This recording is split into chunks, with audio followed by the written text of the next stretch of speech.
Selamat menonton dan jangan lupa di-subscribe ya. Shalom Bapak Ibu. Ada sukacita? Amin. Pasti. Ya Bapak Ibu yang kami kasihi dalam Tuhan Yesus Hamasiah. Pada sore menjelang malam hari ini, kita akan mendengar pemberitaan firman dengan topiknya perjumpaan yang memperbaharui. Kita buka di Lukas 19. Lukas 19 ayat 1 sampai ayatnya yang ke 10. Demikian bunyi firman. Yesua mengunjungi Sakeus.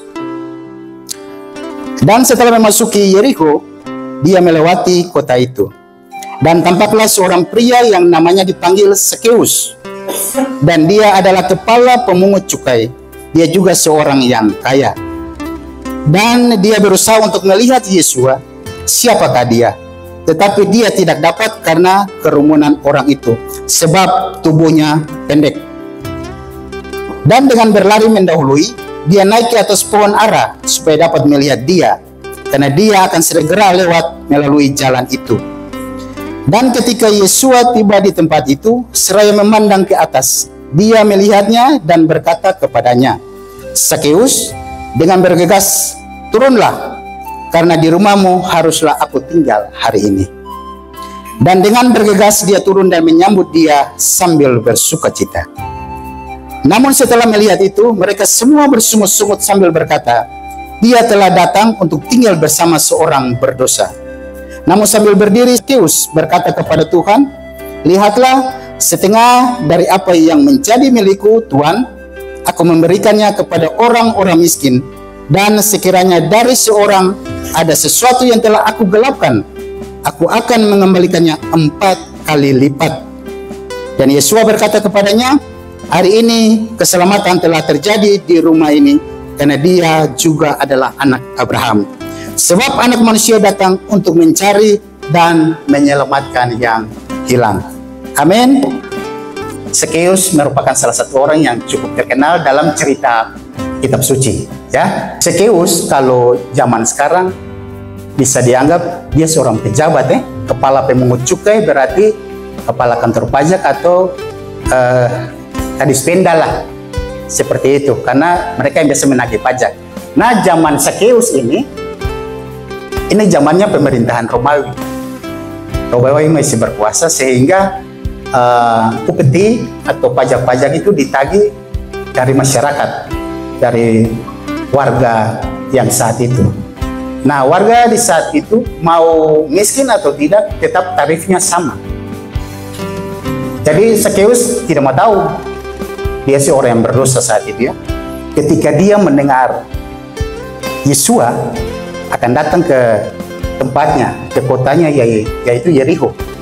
Ketika dia mendengar itu, dia juga ingin melihat Yesua, karena Yesua terkenal dengan mujizat-mujizat, membangkitkan orang mati, menyembuhkan banyak orang, dan banyak hal mujizat yang Tuhan Yesua sudah bikin.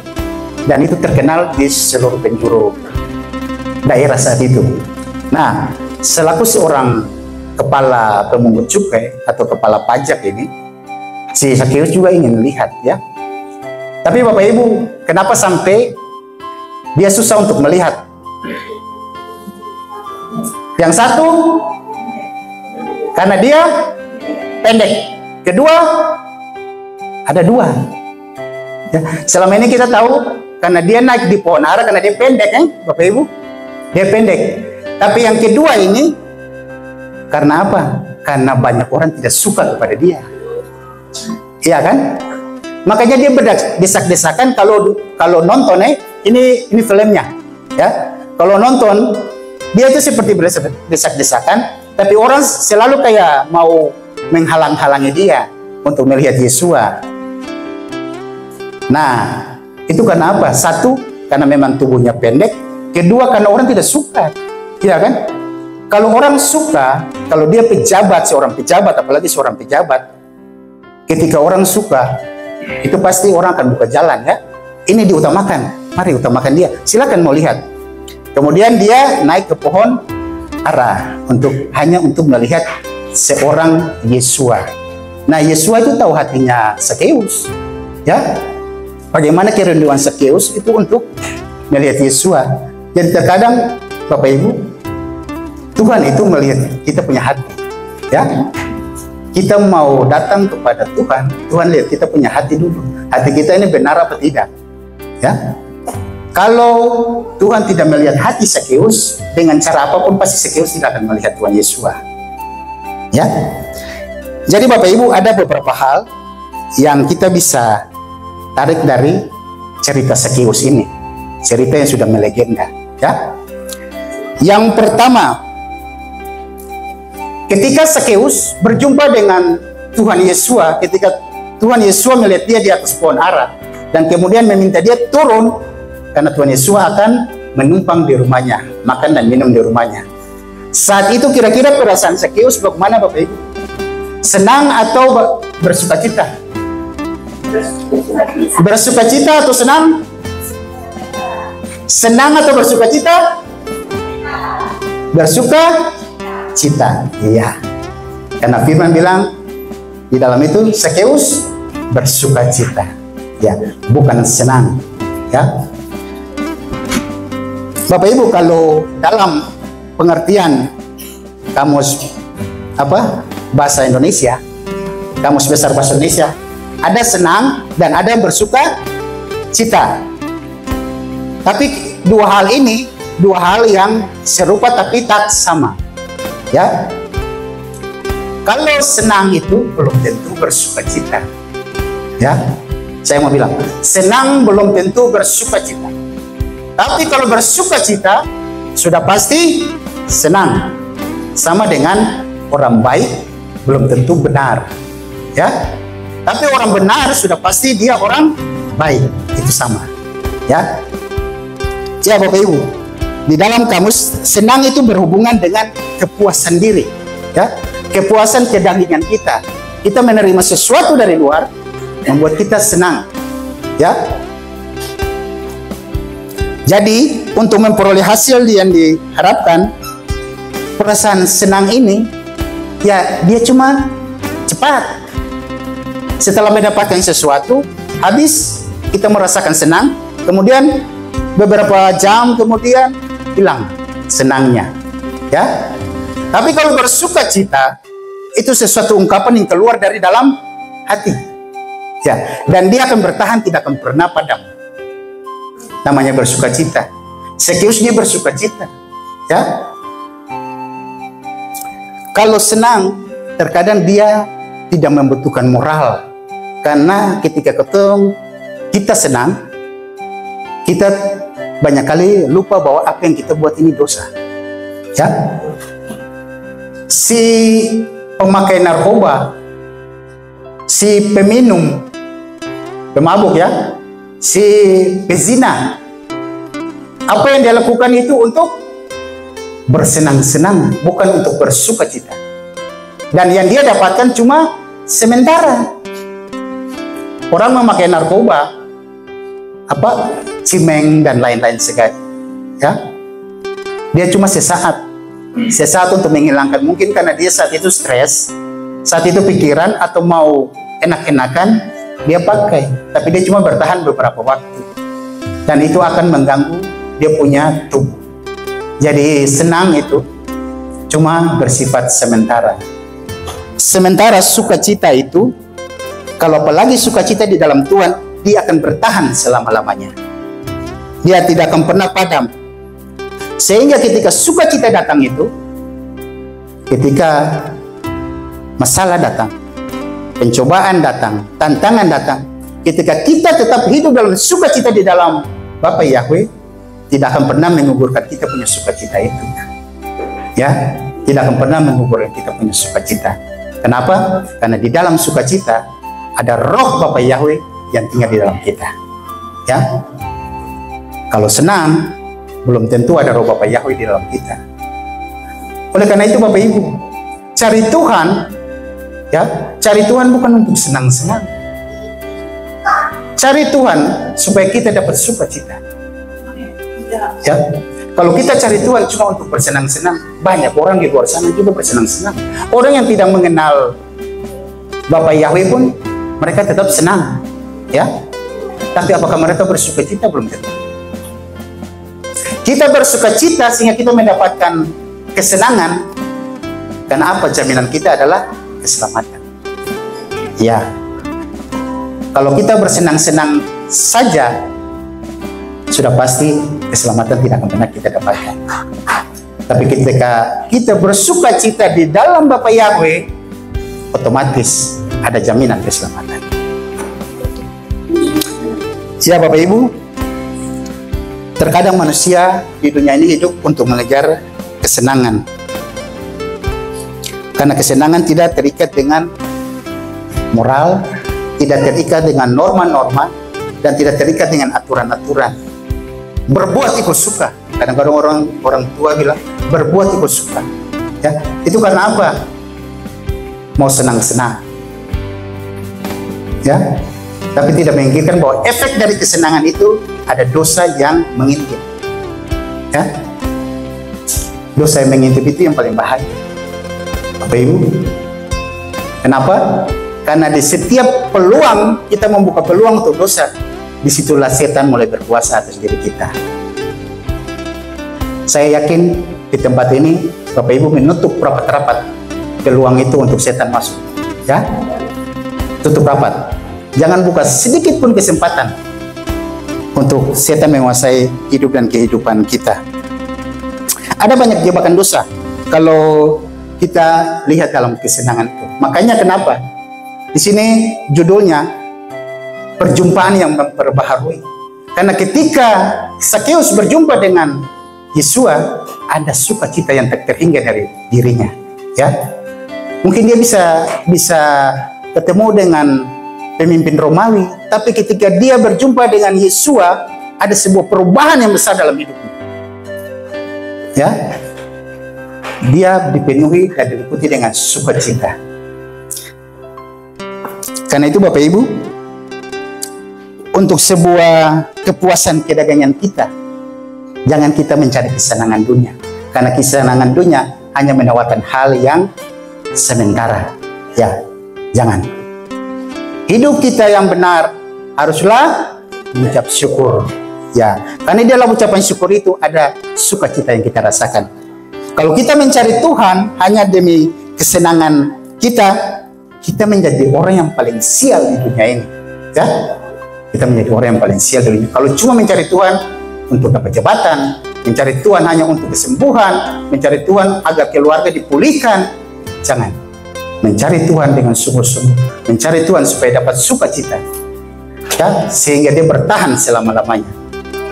Kalau mencari Tuhan ada embel-embelnya, oh saya ini cari Tuhan yang penting saya dapat mujizat, saya cari Tuhan supaya saya punya dapat berkat, saya cari Tuhan supaya masalah saya teratasi. Tuhan bisa bikin, ya, bisa bikin. Tapi Tuhan lihat hati Bapak Ibu semua.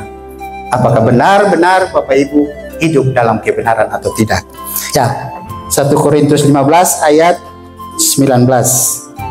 Jika kita berpengharapan kepada Hamasia hanya dalam kehidupan ini saja, maka kita adalah orang yang paling menyedihkan dari semua orang.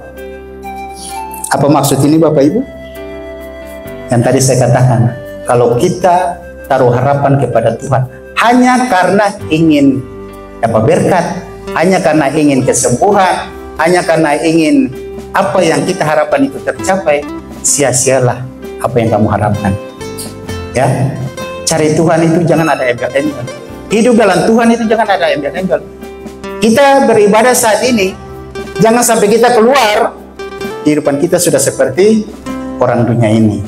Ketika kita keluar, kita bisa membawa berkas-berkas sukacita, maka kita bisa menjadi terang bagi orang lain di luar sana. Jangan kita sama dengan dunia ini, ya. Kita puji-pujian dan penyembahan, kita mendengar firman, kita mendapat berkat, keluar kehidupan kita seperti itu saja. Ya, belajarlah dari Sakeus. Perjumpaan dengan Tuhan Yesus memperbarui hidupnya. Ya, karena itu kita cari Tuhan dengan sungguh-sungguh hati kita. Ya, dengan sungguh-sungguh. Maka semuanya akan ditambahkan. Kehormatan akan ditambahkan, berkat akan diberikan, jabatan diberikan, rumah tangga yang belum beres dipulihkan. Apa yang menjadi pergumulan Bapak Ibu, semuanya pasti dijawab oleh Tuhan. Ya. Kita baca dalam Matius 6 ayat 13. Kita baca sama-sama.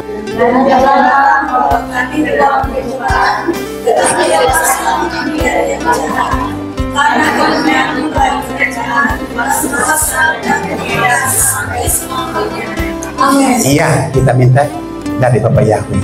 Doa, Bapa kami, lepaskan kita dari yang jahat, supaya jangan kita bersenang-senang di atas kejahatan yang kita berikan, yang kita buat.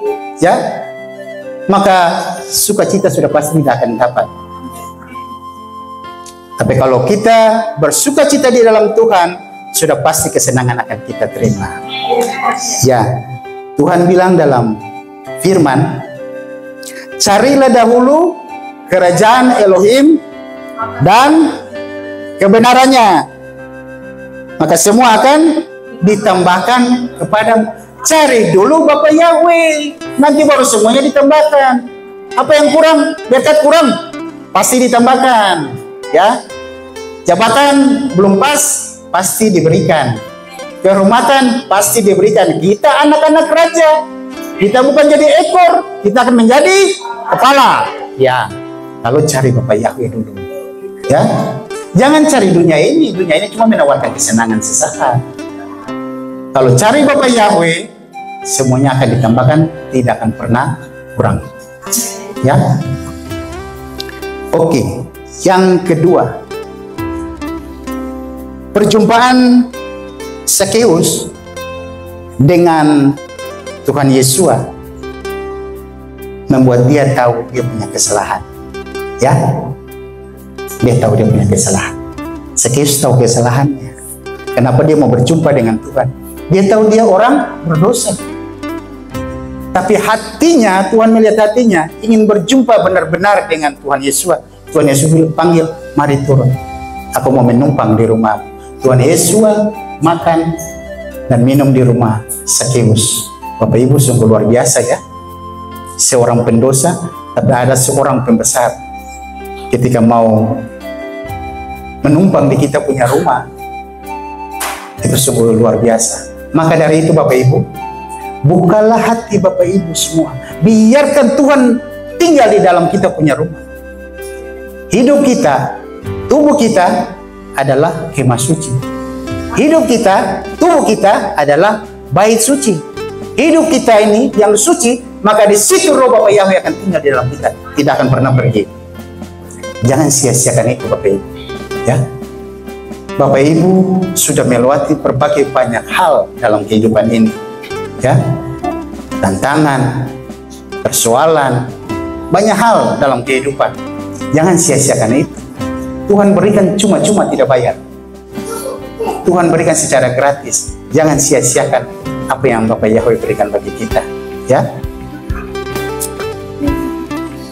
perjumpaan kita dengan Tuhan, maka kita akan semakin tahu bahwa kita punya kesalahan ini di mana. Dosa yang kita buat itu di mana. Nah, disitulah kita memperbaharui hidup kita. Makanya tadi judul bilang, perjumpaan yang memperbaharui kehidupan. Ya, karena kita tahu bahwa kita ini orang berdosa. Kita tahu bahwa jalan kita ini jalan yang tidak benar. Nah, Tuhan buka jalan bagi kita untuk jalan benar. Kenapa kita tidak melalui? Kita mau jalan lain. Rugi Bapak Ibu. Ya, Tuhan sudah kasih jalan, mari silakan masuk. Walaupun jalan itu sempit ya. Belum tentu banyak orang di luar sana bisa masuk di jalan yang sempit yang menuju kepada keselamatan. Semua ini, orang di dunia ini kebanyakan ikut rame, ya, ikut rame. Ketika banyak orang ke sana, kita ke sana rame-rame. Siapa tahu ada jalan yang kecil, yang padahal itu jalan yang lebih baik. Nah, itu yang tadi saya bilang, dunia tawarkan yang lebih enak. Mari jalan di jalan yang besar. Pada itu membawa kepada kehancuran, kepada kebinasaan. Tapi ketika Tuhan tawar jalan yang sempit, kita tidak mau. Kenapa? Kita tidak mau melewati tantangan, kita tidak mau melewati persoalan. Maunya yang enak-enak saja. Ya. Tapi ketika jalan yang sempit itu, Tuhan bilang, mari datang. Ketika kau bisa melewati jalan ini, ada keselamatan yang menunggu, ya. Ada damai sejahtera dan sukacita yang menunggumu. Ada berkat yang menunggumu.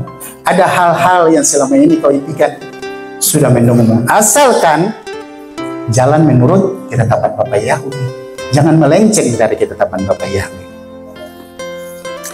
Ya Bapak Ibu, kita selaku manusia, ya, jangan kita seperti Abu Nawas, ya.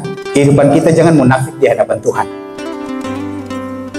Kita menyatakan bahwa kita mau hidup dalam Tuhan, tetapi keseharian kita berlaku seperti orang dunia. Jangan. Itu namanya kita hidup munafik seperti Abu Nawas. Kita hidup munafik di hadapan Tuhan. Jangan, ya.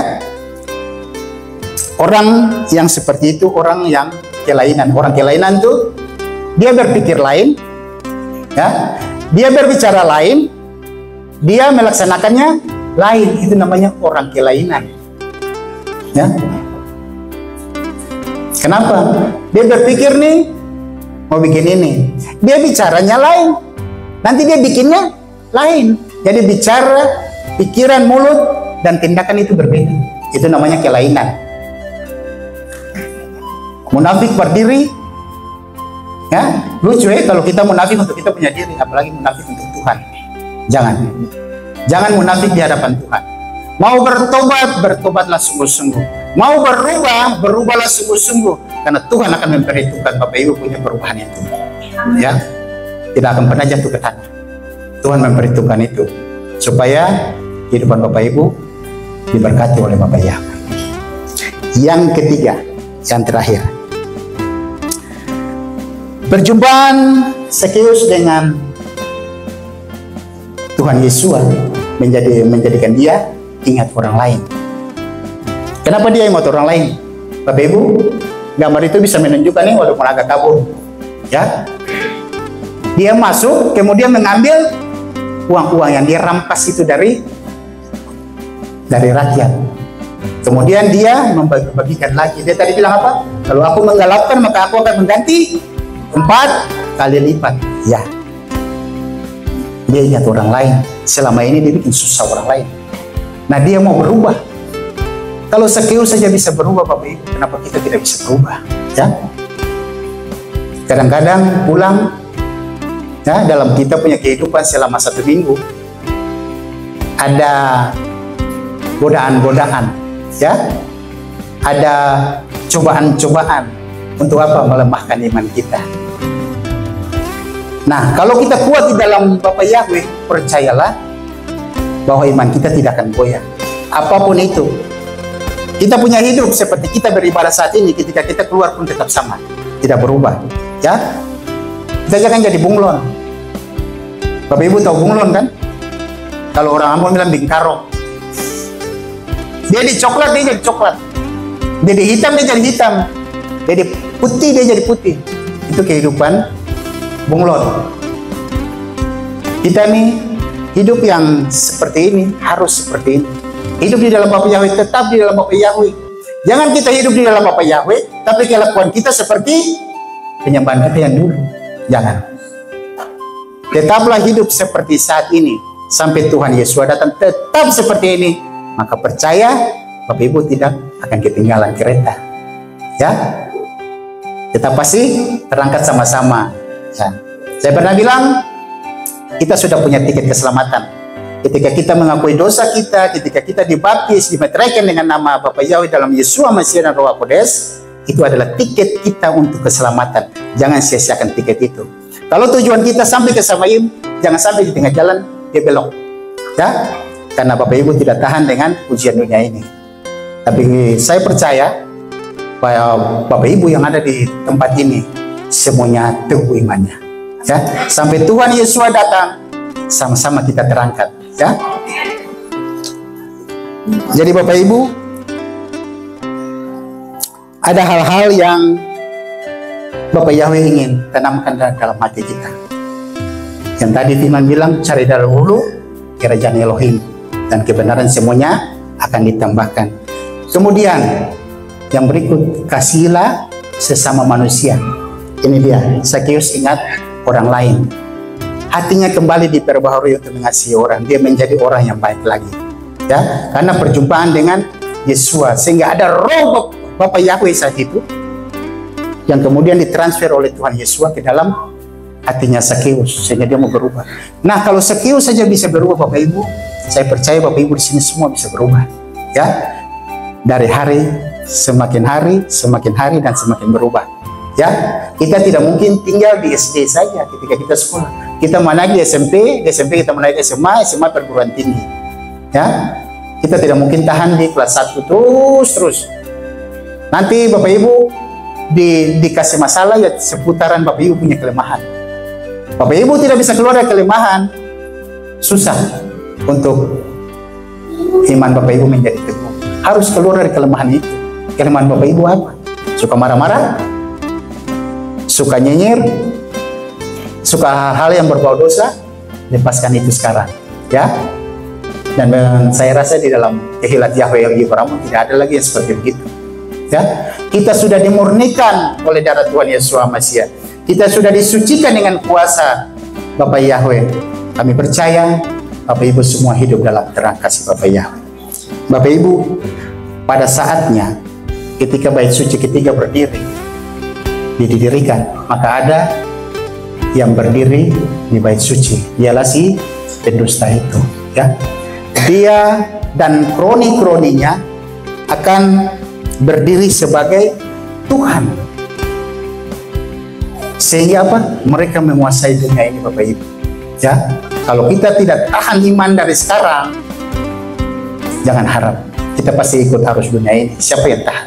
Ya, kalau kita tidak mau seperti itu, maka mari perbaharui hidup kita. Rame-rame kita rapture, kita terangkat supaya jangan kita mengalami masa kesusahan itu. Ya, siapa yang mau masuk ke dalam masa kesusahan? Tidak ada yang sanggup. Ya, pasti serahkan diri semua.